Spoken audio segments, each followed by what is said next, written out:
Hello friends, welcome back. I hope आप बहुत ही खुश और अच्छे फील कर रहे होंगे। और आज मैं आपके साथ जो कुछ शेयर करने जा रही हूँ वो बहुत ही ज्यादा बेहतरीन होने वाला है। वो आपकी लाइफ में आपके लिए बहुत स्पेशल होने वाला है। बिकॉज ये स्टोरी जैसे ही मैंने अपने मेंटोर से सुनी थी, मैं खुद इतनी ज्यादा इंस्पायर हो गई थी। और इस स्टोरी के बाद मेरा लाइफ की ओर देखने का टोटल नजरिया चेंज हो गया था। I I hope and I am sure that कि आप इस स्टोरी को अगर समझ गए और अपनी लाइफ में इम्प्लीमेंट कर दिए तो डेफिनेटली आप अभी जितनी भी परेशानी में जी रहे हो, आप अभी जितनी भी परेशानियां फेस कर रहे हो, उनको बहुत जल्द ओवरकम करके अपनी एक नई लाइफ में एक पॉजिटिव एंड हैप्पी लाइफ की शुरुआत करोगे डेफिनेटली। जैसे मैंने अपनी वीडियो में कभी कई बार बताया है, मेरा माइंडफुलनेस की ओर जर्नी स्टार्ट हुआ था 1.5 ईयर बैक। और ऐसे एक वर्कशॉप में और कई कई सारे वीडियोस बुक्स मैंने अपनी लाइफ में इम्प्लीमेंट करे हैं, उनको रीड किया है। और जैसे अपने मेंटोर से एक वर्कशॉप अटेंड कर रही थी मैं, तब उन्होंने एक रियल टाइम स्टोरी शेयर की थी जो उनकी लाइफ में रियलिस्टिक पे हुई थी। And that is definitely life changing moment for that person as well as for me. से हमारे मेंटोर बताते थे कि एक दिन वो अपने अंकल के यहाँ पे मिलने के लिए गए थे बहुत सालों बाद। जिससे उन्होंने डोर नॉक किया, अंकल ने दरवाजा खोला और हाय हेलो ग्रीटिंग वेलकम के साथ उनको जब अंदर गए हमारे सर, उन्होंने देखा कि बहुत ज्यादा कुछ अच्छा साफ सुथरा घर नहीं था। साथ ही में टेबल पे जो अंकल उनके थे, बहुत सारी दवाइयाँ थी, साथ में बॉटल था और घर में कोई भी नहीं था। अंकल की वाइफ की जैसे डेथ हो चुकी थी 2-4 साल पहले, और उनका बेटा बहुत सारे लोग फॉरेन में शिफ्ट हो गए थे। और जो काम वाली बाई थी उनके घर की, वो भी बहुत कम आती थी, मतलब मोस्ट ऑफ द टाइम वो आती ही नहीं थी। इन सारी चीजों को नोटिस करते हुए जब हमारे सर ने उन अंकल से पूछा कि और अंकल कैसे चल रहा है और सब ठीक है ना, तो अंकल ने जस्ट कहा कि हाँ बेटा, कट रही है जिंदगी। जैसे इतनी सारी दवाइयाँ खानी है, बीपी है, शुगर है, अपनी प्रॉब्लम्स की गिनती उन्होंने चालू कर दी। और एक नोट ऐसा भी कहा कि मरता भी तो नहीं हूँ। अगर मर जाऊंगा तो मुझे डेफिनेटली पता है कि मैं नरक में जाऊंगा, पर वो इस जिंदगी से तो भी अच्छी होगी। मेंटोर ने जैसे नोटिस किया था कि अंकल अकेले रह रहे थे, दवाइयाँ खा रहे थे, दैट मीन्स उनकी तबीयत अच्छी नहीं थी, बीपी शुगर सारी प्रॉब्लम्स में जकड़ गए थे। साथ में बीवी नहीं थी, साथ नहीं था, उनके बच्चे फॉरेन में रह रहे थे, अकेले पड़ गए थे। इसकी वजह से बहुत ज्यादा चिड़चिड़े हो गए थे, ना कहीं सोसाइटी में जाते थे, ना अपनी मेड से चिड़चिड़ापन से वो मेड भी काम करने के लिए नहीं आती थी उनकी डेली। तो इन सारी सिचुएशन में वो इतने अपने आप को कोसते थे और चाहते थे कि वो जिंदगी से छूट जाए। हमारे मेंटोर ने जैसे उनको बताया, जस्ट एक क्वेश्चन पूछा, अंकल अभी आप ऐसे बात कर रहे हो, सपोज आप मर जाओगे और उस भगवान के पास चले जाओगे और आपको भगवान ये सवाल पूछेगा, तो और बताओ कैसा रहा जन्नत का सफर, तब आप क्या कहोगे? अंकल जस्ट शॉक हो गए थे और उनको कुछ समझ में नहीं आ रहा था।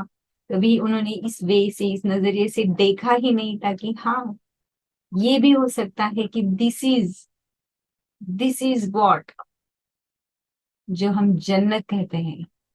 लाइफ में किसी ने भी कोई नर्क या स्वर्ग देखा नहीं है, लेकिन आज हमें ये जो ब्यूटीफुल लाइफ मिली है, जो हम आंखों से देख पा रहे हैं, महसूस कर पा रहे हैं, जिंदगी जी रहे हैं, that is one of the haven. जैसे अंकल ने ये बात जानी, में बहुत सारे उनके बंद जो तार थे वो खुल गए। उन्होंने डेफिनेटली ये डिसाइड कर लिया कि बहुत कोस लिया, ये सारी चीजें बहुत सोच ली।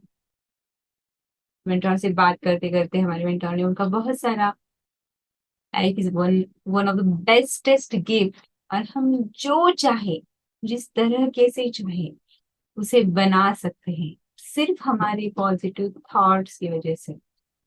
हमें आज इतनी ज्यादा निगेटिविटी भरी है कि हम छोटी छोटी चीजों में खुशियां ढूंढते नहीं, हमारे पास जो है उनके लिए ग्रेटफुल ना होके, हमारे पास जो जितना है उसमें खुश ना होके, हम जो नहीं है उसके पीछे भागते हैं, जो नहीं है उसके पीछे रोते रहते हैं, जो नहीं है उसकी ही चाह रखते हैं। लेकिन आपको पता है, जिस चीज के ना होने से हम इतना रो रहे हैं, इतने निगेटिव थॉट्स ला रहे हैं, उसी वजह से हमारी लाइफ में और निगेटिविटी ऐड होती जा रही है, और वो बद से बदतर बनती जा रही है। अगर आप इसको कहीं फुल स्टॉप लगा दो और अपने माइंड को ये ट्रेन करना चालू कर दो कि हाँ, आज जो भी मेरे पास है उसमें मैं बहुत ही ज्यादा ग्रेटफुल हूँ, आज मेरे पास जितना भी जो भी है मैं उसमें खुश हूँ। और ये खुशी का एहसास, ये पॉजिटिविटी अगर आप अपने अंदर लाते हो, तो डेफिनेटली और जिंदगी आपको और पॉजिटिव मोमेंट्स देगी, और हैप्पी मोमेंट्स देंगी, जिसकी वजह से आप अपनी लाइफ में और हैप्पीनेस और अबंडेंस ला सकते हो, पा सकते हो। इसी सोच में जो अंकल थे, उन्होंने अपनी लाइफ को पूरी तरह से शिफ्ट कर दिया। शिफ्ट इन द वे, वो बाहर घूमने लगे, अपना चिड़चिड़ापन को थोड़ा सा कंट्रोल करने लगे। जो है अपनी सांसें है, अपने आप, वो उठ फिर सकते थे, अपनी आंखों से देख सकते थे, चीजों को महसूस कर सकते थे। वो नेचुरल गार्डन में घूमना, नेचुरल जगह पे जाना, ये स्टार्ट कर दिया। साथ ही में उनकी सोसाइटी में और जो उनके एज के लोग थे उनके साथ में मिलना, बात करना चालू हो गया। वो उन्हें एक एनजीओ का हेड बना दिया गया था, और उनकी लाइफ टोटली टोटली शिफ्ट हो गई थी। और आज आप भी, अगर आज आप पे समझ ली बात, this is one of the best heaven. इसके बाद ना कोई हेवन है, ना कोई स्वर्ग है, ना कोई नर्क है। जो है आज है, ये मोमेंट है, और आज हमें इसे जीना है। और जो आप अपने माइंड में डालोगे, it is all positive thoughts, negative thought, whatever you are pouring in to your mind, वही आपको मिलने वाला है। तो कोशिश करिएगा, हैप्पी रहने के लिए कोशिश करिएगा, पॉजिटिव थिंकिंग, पॉजिटिव थॉट्स हमेशा रखने के लिए, उसके लिए प्रैक्टिस करिएगा।